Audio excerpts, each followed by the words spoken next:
kalian bahwa lingkungan tempat tinggal kita memiliki pengaruh yang besar terhadap kesehatan kita. Lingkungan yang bersih dan sehat dapat membuat kita merasa nyaman serta membantu terhindar dari berbagai penyakit. Sebaliknya, jika tempat tinggal kita kotor, dapat menjadi berkembang berbagai penyakit.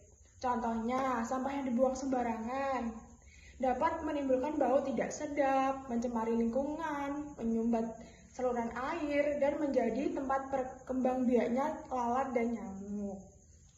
Oleh karena itu, menjaga kebersihan lingkungan bukan hanya menjadi tanggung jawab pemerintah atau petugas kebersihan saja, tetapi merupakan tanggung jawab kita bersama.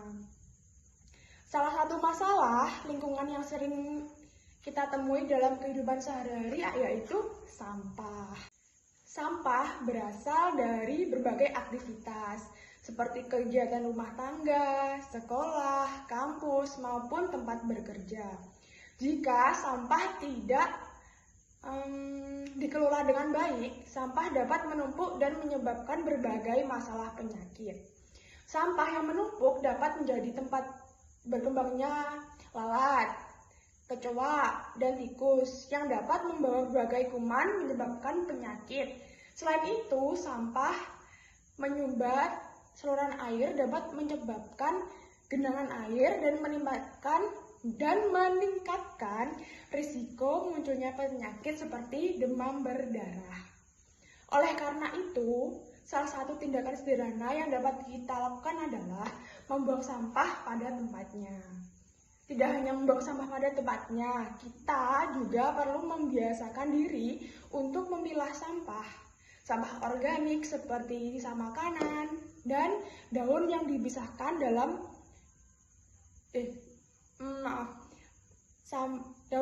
daun yang dapat dipisahkan dari sampah anorganik seperti botol plastik, kardus, dan kaleng. Sampah yang masih dapat digunakan atau bisa didaur ulang. Selain masalah sampah, kebersihan lingkungan juga berkaitan dengan kebiasaan sehari-hari. Misalnya, kita perlu menjaga kebersihan kamar, halaman rumah, lingkungan kampus, dan fasilitas umum.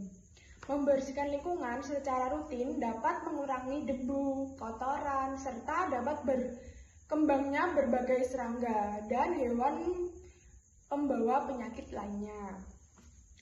Hal sederhana lainnya adalah tidak membuang sampah ke sungai atau selokan. Kebiasaan tersebut dapat menyebabkan saluran air tersumbat dan menimbulkan banjir ketika hujan turun. Sebagai mahasiswa, kita ikut menjaga lingkungan dengan melakukan tindakan sederhana. Misalnya, membawa botol minum atau tumbler sendiri untuk mengurangi penggunaan plastik sekali pakai, menggunakan tempat sampah yang tersedia, mengurangi penggunaan barang sekali pakai, serta ikut dalam kegiatan kerja bakti atau kegiatan kebersihan lingkungan di kampus. Menjaga lingkungan sebenarnya tidak harus dimulai dari yang besar. Kita dapat memulainya dari kita sendiri dan dari kebiasaan kecil yang dilakukan secara konsisten. Misalnya, setelah makan, kita membuang sampah pada tempatnya. Ketika melihat sampah di sekitar, kita dapat mengambil dan membuang dengan benar. Ketika melihat saluran air mulai dipenuhi sampah, kita dapat mengingatkan orang di sekitar untuk membuang sampah di tempatnya. Jika kebiasaan tersebut dilakukan oleh banyak orang, maka dampaknya akan menjadi lebih besar. Lingkungan yang bersih juga dapat memberikan manfaat bagi kesehatan mental. Lingkungan yang rapi dan nyaman dapat membuat kita lebih nyaman dalam beraktivitas, belajar, maupun istirahat. Jadi, dapat kita simpulkan bahwa lingkungan yang sehat merupakan salah satu bagian penting dalam menciptakan kehidupan yang sehat. Menjaga kebersihan lingkungan bukanlah hal yang sulit. Kita dapat memulai dari hal-hal sederhana, seperti membuang sampah pada tempatnya, memilah sampah, menjaga kebersihan rumah dan lingkungan, tidak membuang sampah ke sungai, serta mengurangi penggunaan plastik sekali pakai. Mari mulai dari diri sendiri, mulai dari hal kecil, dan mulai dari sekarang. Karena lingkungan yang bersih bukan hanya membuat tempat tinggal menjadi lebih nyaman, tetapi juga merupakan investasi untuk kesehatan dan generasi yang akan datang. Lingkungan yang bersih, hidup sehat, masa depan lebih baik.